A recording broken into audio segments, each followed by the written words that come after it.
Hello friends, आज मैं आपको बताऊंगा कि यदि आपकी गाय हो, यदि बार बार हीट में आ रही है और जिसकी हीट में आने की वजह से जिसमें दूध जो दे रही है वह कम होता जा रहा है। इसी तरह से कमेंट्स है कृष्ण कुमार का, वो कह रहे हैं कि मेरी गाय बार बार हीट में आ रही है और जिसके कारण 10 लीटर में से 2 लीटर दूध अब दे रही है।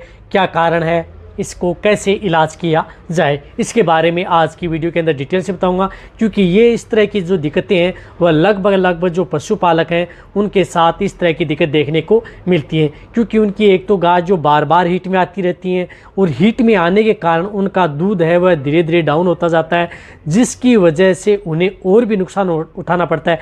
एक तो गाय रिपीट हो रही है, बार बार हीट में आ रही है, ठहर नहीं रही है गर्भ, और साथ साथ में उसका दूध भी डाउन होता जा रहा है। ऐसा क्यों होता है, क्या कारण है, इसके बारे में आज की वीडियो के अंदर डिटेल से बताया जाएगा। वीडियो लंबी हो तो स्किप करके मत देखना, पूरा देखना। जो इस चैनल पर अभी नए आए, जो इस चैनल पर अभी पहली बार देख रहे हैं, तो पहले आप इस चैनल को सब्सक्राइब कर लें, साथ में बेल आइकन और ऑल वाला ऑप्शन दबाएं, क्योंकि इस चैनल पर आपको बहुत ही सही और सटीक जानकारी के साथ वीडियो दी जाती है। देखो, सबसे पहले तो मैं आपको कारण बताता हूँ कि यदि आपकी गाय बार बार हीट में आती है, जितनी बार आप हीट में आएगी उतना ही आपके पशुओं का जो दूध है वह धीरे धीरे डाउन होता जाएगा। यदि हर बार हीट में आती है और हर बार यदि आप एआई या नेचुरल करवाते हैं तो उसकी वजह से भी क्या होता है कि पशुओं का दूध धीरे धीरे डाउन होता जाता है।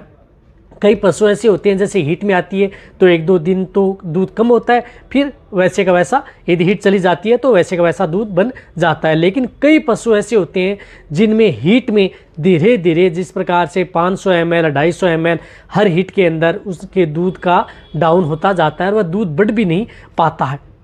तो ये तो है इसका कारण कि कई बार हीट में। रही बात, इसका कारण ये भी है कि कई बार यदि पशुओं की बच्चेदानी में इन्फेक्शन तो है ही है, जिसकी वजह से तो यदि आपकी गाय बार बार हीट में आती है, गर्भ नहीं ठहर पाती है, तो उसके कारण को निवारण के लिए आपको क्या करना होगा, उसके इन्फेक्शन को दूर करना होगा। जब तक बच्चेदानी का इन्फेक्शन दूर नहीं होगा तब तक नहीं तो आपका पशु गर्भ ठहर पाएगा और नहीं उस पशु का दूध बढ़ पाएगा। तो दोनों के लिए आपको क्या करना चाहिए, क्या देना चाहिए। फर्स्ट तो मैं बताना चाहता हूं कि यदि इस तरह की स्थिति से यदि बचना है तो आप अपने पशु को एक तो मिनरल्स पाउडर आते हैं वह तो साथ में देते रहें, ताकि पशु में किसी भी तरह की मिनरल्स डेफिशिएंसी न हो। मिनरल्स ज़रूर देते रहें, समय समय पर डिवर्मिंग कराते रहें, अच्छा संतुलित आहार देते रहें। फिर भी यदि पशु हीट में आता है तो इसके लिए आपको क्या देना चाहिए। वैसे मेरे चैनल पर बहुत सी ऐसी वीडियो बनी हुई है, लेकिन इस कमेंट्स के अनुसार ही मैं आज की वीडियो के अंदर आपको कुछ इस तरह का दवाइयाँ व ट्रीटमेंट बताऊंगा कि वह यदि अपने पशुओं को देंगे तो ज़्यादा बेनिफिट देखने को मिलेगा। एक तो मैं आपको बताना चाहता हूँ कि इस तरह की यदि दिक्कत है, बार बार हीट में आती है, तो आप फिटकरी का प्रयोग कर सकते हैं।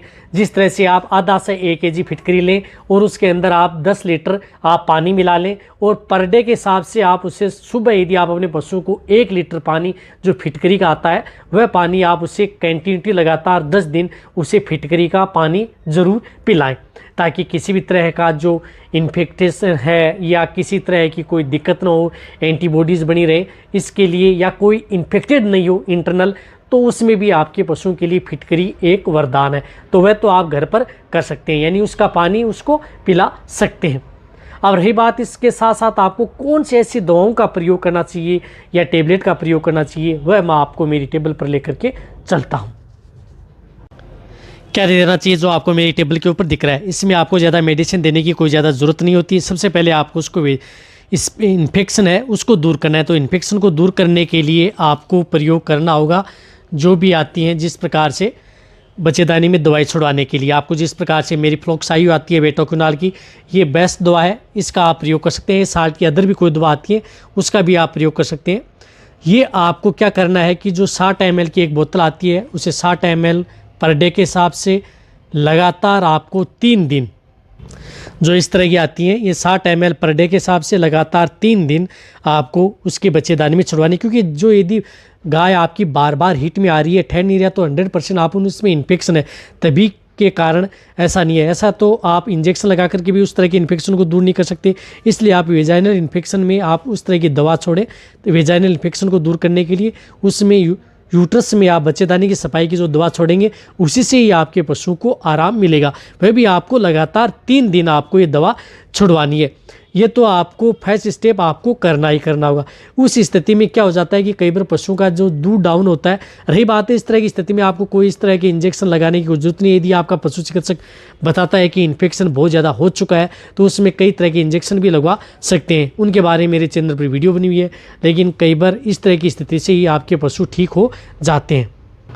साथ में आपको देना है जिस तरह से एक्जापार, जब भी यदि आप सफाई करवा लेते हैं तो उसके बाद में, ऐसा नहीं है कि आपके पशु की जैसी डिलीवरी आज हुई है और उसके बाद में आप दे सकते हैं। इसका प्रयोग सिर्फ जेर गिराने के अंदर ही प्रयोग किया जाता है, ऐसा नहीं है। यदि पशु की जैसे आप बच्चेदानी की सफाई करवाई है तो उनमें साथ में आप ये 100 ml पर डे के हिसाब से लगातार 10 दिन भी एक्जापार दिला सकते हैं, क्योंकि ये यूटेराइन क्लीनर है, ताकि आपके पशु में किसी भी तरह की यूटेराइन इन्फेक्शन है उसको दूर करता है और आपके पशु जैसे दूध डाउन हुआ है उसकी दूध की मात्रा को भी ये बढ़ाता है। तो आप इसमें एक्जापार का आप प्रयोग कर सकते हैं, बेस्ट रिजल्ट आपको मिलेगा, क्योंकि ये आयुर्वेदिक है, किसी भी तरह का कोई साइड इफेक्ट भी पशुओं में नहीं करेगा। जैसे यदि आप सफाई करवा दें तो आप उन पशुओं को किसी भी जो बांट या दे रहे हैं या पानी में मिला करके भी आप उसे पिला सकते हैं, तो ये भी साथ में देना ज़रूरी है। इसी तरह से यदि उन पशुओं का दूध बढ़ाने के लिए आप कोई भी जो कैल्शियम की बोलस आती हैं, जिस तरह से मैं आपको कैल्शियम मस्ट MLD बता रहा हूँ जो मैनकाइंड की आती है, इसका प्रयोग आप कर सकते हैं, जो बहुत ही अच्छी बोलस है, जो जिसके अंदर कैल्शियम भी आता है, फास्फोरस भी है, विटामिन्स भी है, लेप्टिडीनिया भी है, अश्वगंधा भी है, जीवंती भी है, शतावरी भी है, अन्य चिलेटेड मिनरल्स भी हैं जिनमें विटामिन्स भी हैं, ADH भी है, बायोटीन भी है, साथ साथ में कॉपर भी है। इस तरह के जो क्या है कि साथ साथ में आपके पशुओं के मिनरल्स हैं उनकी भी पूर्ति ये करेंगी और दूध की मात्रा को भी ये बढ़ाएंगे। ये जरूरी नहीं कि आपके पास कैल्शियम मस्ट MLD हो, और भी अदर जो कंपनी की आती हैं उनमें से कोई भी, ये तो मैंने आपको उदाहरण के तौर पर बताया कि इस तरह की जो बोलस है किसी भी कंपनी की हो, कोई भी आप बोलस जिसके अंदर इस तरह के साल्ट हो वह बोलस आप प्रयोग कर सकते हैं। जो इस तरह की बोलस आती हैं, ये बोलस भी यदि उन पशुओं को देंगे तो किसी भी तरह का कोई साइड इफेक्ट नहीं होगा। रही बात आपके पशुओं की दूध की मात्रा को भी ये बढ़ाएंगे। वैसे दूध बढ़ाने के लिए बहुत इस तरह के हैं, लेकिन इस तरह की स्थिति है यदि गायों में तो आप इसी तरह की दवाओं का यदि प्रयोग करके उन पशुओं को हीट में भी लाने से रोक सकते हैं। बार बार हीट में आ रही है, आपके पशु गर्भ ठहरने के भी चांस होंगे, साथ साथ में पशुओं की दूध की मात्रा भी बढ़ जाएगी। तो ये एक बोलस सुबह और एक बोलस शाम लगातार आपको 20 दिन इनका भी प्रयोग करवाना है। जो ये बोलस मैंने बताई है लगातार आपको 20 दिन इनका प्रयोग करवाना है, तभी पशुओं का दूध बढ़ पाएगा। ऐसा नहीं है कि 1 से 2 दिन आप प्रयोग करेंगे। तो ये जितनी जो दवा बताई है इस तरह की दवाओं का प्रयोग करके अपने जो गायों में इस तरह की जो दिक्कतें आती हैं उसी के अनुरूप आप इस तरह का ट्रीटमेंट उनमें करवा सकते हैं। साथ साथ में एक आपको और बताना चाहता हूं कि यदि बहुत ही ज़्यादा दिक्कत हो जाती है, गर्भ नहीं ठहर पाता है, तो आप AI नेचुरल के साथ कौन सी दवा का प्रयोग करें या क्या दें, तो उसके बारे में मेरे चैनल पर डिटेल सी वीडियो बनी हुई है, वह भी आप साथ में प्रयोग करवा सकते हैं। इससे क्या है कि आपके पशुओं की कंसेप्शन रेट भी बढ़ जाएगी और आपके पशुओं के ठहरने के ज़्यादा चांस होंगे। तो वह वीडियो बनी हुई है, वो भी आप जा करके देख लें। इसी तरह से यदि आपके पशु में कोई दिक्कत हो जाती है तो नीचे जाके आप कमेंट में लिख सकते हैं, उसी के अनुरूप आपको वीडियो मिल जाएगी। वीडियो जितना हो सकता है पशुपालक के वेटरनरी असिस्टेंट है उनके साथ आप शेयर करें। इसी तरह से वीडियो देखते रहें, इसी तरह से आप मेरे को प्यार देते रहिए। थैंक्स, धन्यवाद।